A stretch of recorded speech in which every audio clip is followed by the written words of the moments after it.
Posen, octubre de 1943.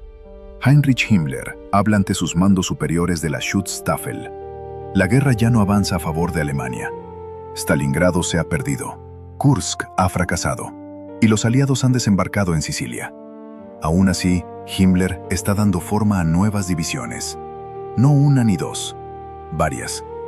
Y salen de reservas humanas valiosas, de cuadros veteranos que el Estado Mayor del Ejército quería conservar, de material que las divisiones Panzer del Este esperaban desde hacía meses, y de combustible que el frente ya racionaba.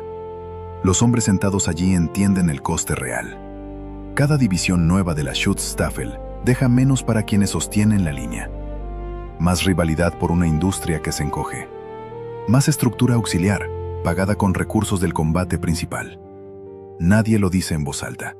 Himmler responde ante Hitler, no ante ellos, ni ante el ejército, ni ante la economía de guerra. Y Hitler nunca le ha cerrado el paso. Aquello no nace de una lógica militar. En realidad, nunca nació de ahí. Suscríbete si te interesa una historia que siga el poder, no solo los mapas de batalla. Para 1943, la economía alemana de guerra estaba exhausta por dentro. Cada tanque, cada reemplazo entrenado, cada litro de combustible refinado eran recursos finitos. Alemania se quedaba sin margen para sostener la guerra. Entonces, ¿por qué Himmler siguió creando divisiones de la Schutzstaffel, armada casi hasta el final? La respuesta está mucho más cerca del poder dictatorial que de la estrategia. Primero hay que desmontar la imagen más repetida de la Schutzstaffel armada. Himmler la vendía como una fuerza de élite, unidades capaces de aguantar donde el Heer cedía, atacar cuando otros dudaban y combatir con una fe ideológica que ningún ejército de reclutas podía igualar.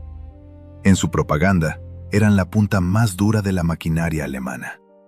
La idea tenía una base visible: mejor equipo, mejores hombres, combatientes muy duros. Leibstandarte Adolf Hitler, Das Reich y Totenkopf dejaron historiales de combate que todavía analizan los historiadores militares. En Kharkov, a comienzos de 1943, el cuerpo Panzer de la Schutzstaffel, dirigido por Paul Hauser, recuperó una gran ciudad en unas 4 semanas, frente a una fuerza soviética bastante superior en número. Erich von Manstein les dio crédito en sus memorias. Cuando la línea se venía abajo y unidades del ejército alemán retrocedían, aquellas formaciones aguantaban. Esa fama se pagó con sangre, y no era pura propaganda, pero Kharkov esconde un detalle decisivo.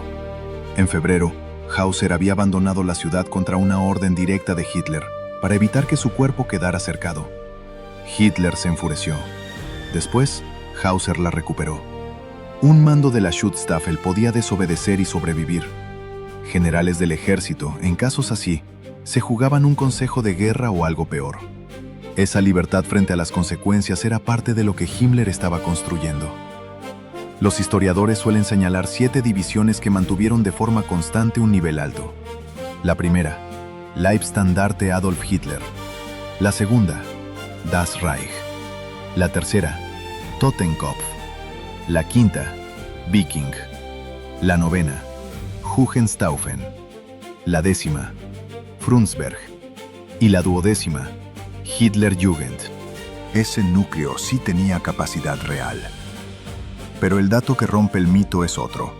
En los últimos meses de la guerra, la Waffen-Schutzstaffel había crecido hasta 38 divisiones numeradas, además de formaciones auxiliares que muchas veces existían casi solo sobre el papel y no estaban listas cuando llegó la rendición. No eran 7, eran 38. Alrededor de esas 7 divisiones famosas había 31 más, reclutas extranjeros, voluntarios mal instruidos, unidades que se deshacían ante el primer choque serio y formaciones tan flojas que mandos del ejército alemán no querían ponerlas en sectores críticos sin apoyo regular. Algunas divisiones tardías de la Schutzstaffel rindieron por debajo de la infantería promedio del Heer, a la que supuestamente superaban. La pregunta entonces no es si la Schutzstaffel tuvo divisiones capaces. Las tuvo, 31 divisiones más. Esa es la pregunta incómoda. ¿Por qué siguió levantando tantas unidades que no hacían falta? En otro video ya miramos el choque desde fuera. Soldados del Heer viendo a la Schutzstaffel recibir botas mejores, carros más nuevos y reemplazos frescos. La rivalidad existía, y la pelea por recursos también. Pero aquí cambia el ángulo. Ahora toca entender por qué Himmler siguió alimentando la máquina que provocaba todo aquello. 1943. Un general del Heer pide carros de reemplazo por la vía normal de suministros del ejército. La respuesta puede tardar 6 semanas.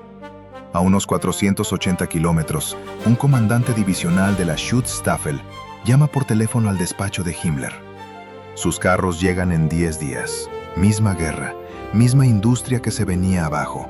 2 circuitos opuestos. Esa brecha no nació sola. La construyó un hombre que entendía cómo se conserva el poder. En una dictadura, el poder rara vez se arrebata de golpe. Se acumula hasta que arrancarlo cuesta demasiado. Para Himmler, eso significaba hombres uniformados con la insignia de la Schutzstaffel, tribunales propios, negocios propios, inteligencia propia y ahora un ejército propio. Un Estado dentro del Estado, dependiente solo de Hitler. Cada nueva división reclamaba combustible, material y reemplazos. Y cada reclamo hacía más difícil apartar a Himmler de las mesas donde se decidía la guerra alemana. Por eso la expansión se aceleró justo cuando la situación militar empeoraba. En 1940, la Schutzstaffel armada tenía 3 divisiones. En 1943, 18. Al final de la guerra, 38. Más formaciones auxiliares. Desde el punto de vista militar, la curva iba en sentido absurdo. Desde el poder encajaba perfectamente. Cuanto peor marchaba la guerra, más necesitaba Himmler demostrar que su organización era indispensable. Los mandos del ejército lo veían con claridad. Heinz Guderian, en sus memorias, criticó que el aparato de la Schutzstaffel absorbiera hombres de las formaciones de combate, de la seguridad en retaguardia y de la administración. Eran hombres que podían estar luchando. No iba desencaminado. Simplemente no podía decirlo con fuerza suficiente mientras Hitler viviera. Y ahí aparece el detalle que suele perderse.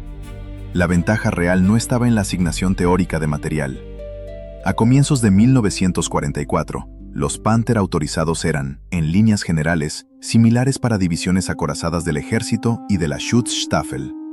El privilegio de verdad estaba en el ciclo de reconstrucción. Cuando una división de la Schutzstaffel quedaba destrozada, la retiraban a Francia o a Italia, y allí recibía prioridad para hombres y vehículos. Muchas divisiones del ejército seguían en el frente oriental, tapando agujeros con lo que llegara por los cauces normales, semanas después o nunca. Así se fabricaba la apariencia de superioridad permanente. Unas pocas unidades favorecidas recuperándose por turnos, mientras el Heer se desangraba sin el mismo acceso. Himmler proponía cada ampliación y Hitler la aprobaba. Ambos usaban el crecimiento de la Schutzstaffel para limitar la autoridad del Estado Mayor del Ejército. Pero nadie introdujo un freno serio. Si Alemania podía sostener aquello, la máquina seguía andando igual. Una organización creada dentro de una dictadura acaba obedeciendo a su propia lógica. Las divisiones exigían hombres. Los hombres exigían centros de instrucción y escuelas de oficiales. Esa infraestructura exigía personal administrativo fuera del frente. Y para justificarlo, hacían falta más divisiones. Para 1943, la Schutzstaffel armada ya funcionaba como una máquina que se alimentaba a sí misma. Consumía recursos no solo para combatir, sino para justificar su propia existencia. Y lo más grave no eran los carros ni el combustible. Era lo único que Alemania de verdad no podía reponer: soldados con experiencia. Primavera de 1943. Un depósito de reemplazos cerca de Varsovia. Decenas de hombres esperan destino al frente. La mitad nunca ha disparado un arma en combate. En 1943, Alemania ya no tenía de dónde sacar soldados formados. Los veteranos que debían formar a los reemplazos acababan enviados a Francia para armar nuevas unidades de la Schutzstaffel. La división que esperaba a esos hombres cubría unos 24 kilómetros con efectivos de regimiento, tras 3 meses de espera. Ahí estaba la factura real de la expansión. El frente oriental se había tragado a la generación que invadió Francia en 1940. Pasó por Barbarroja y entendía las armas combinadas desde abajo. Muertos, heridos o prisioneros. El ejército alemán ya no podía enseñar como en 1941. En medio de esa escasez, Himmler seguía apartando personal para más divisiones de la Schutzstaffel.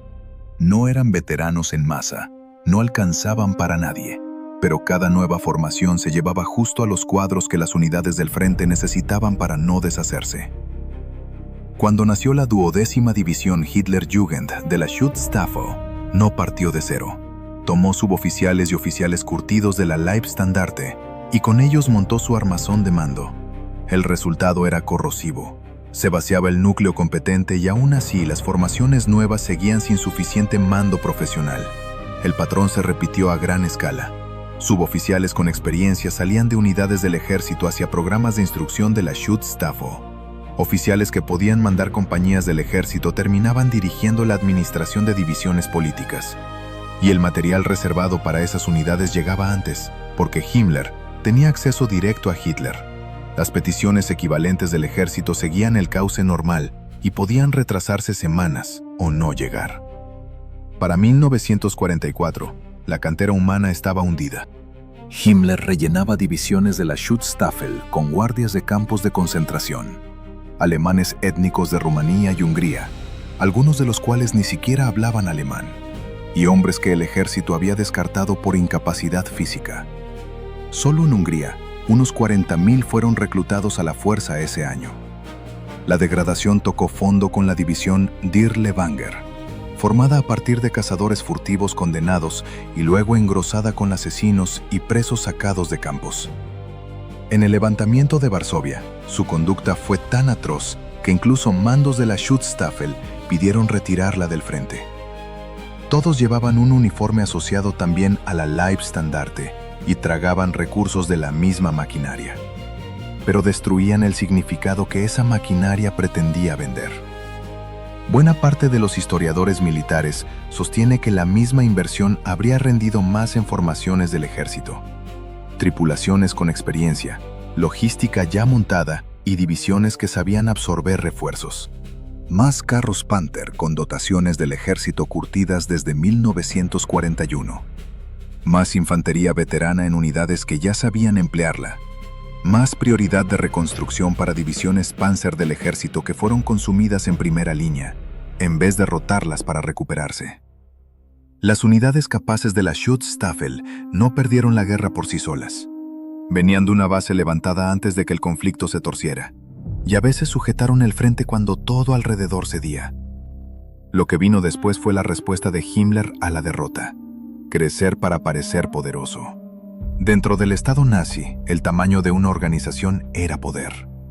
Por eso la expansión de la Schutzstaffel armada absorbió hombres y material que el ejército necesitaba con más urgencia.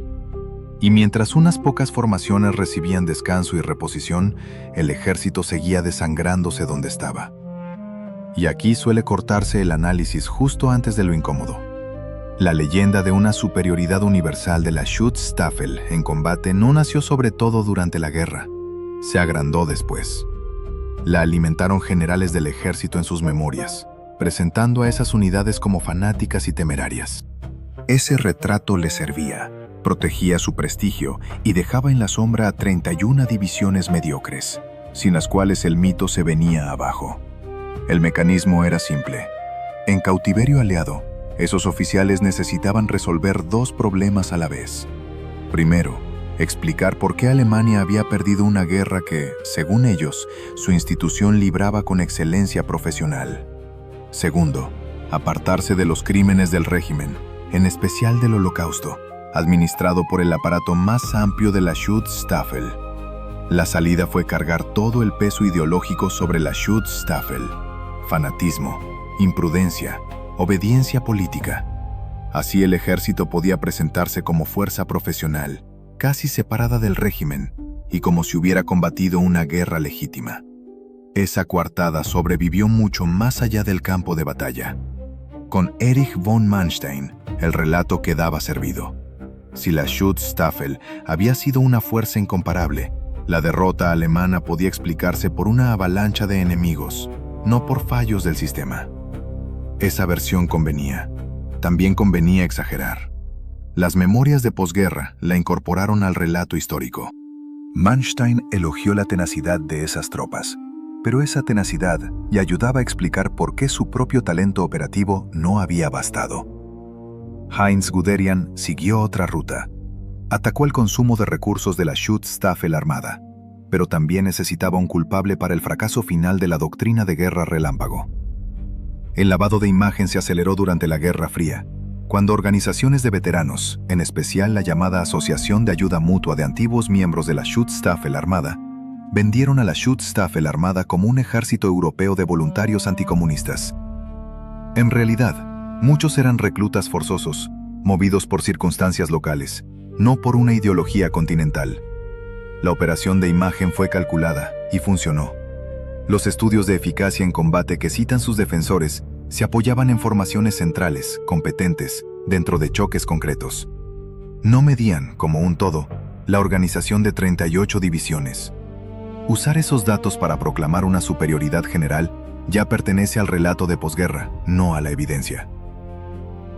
La reputación que aún circula nació de 7 divisiones, preservada por hombres que necesitaban que sobreviviera.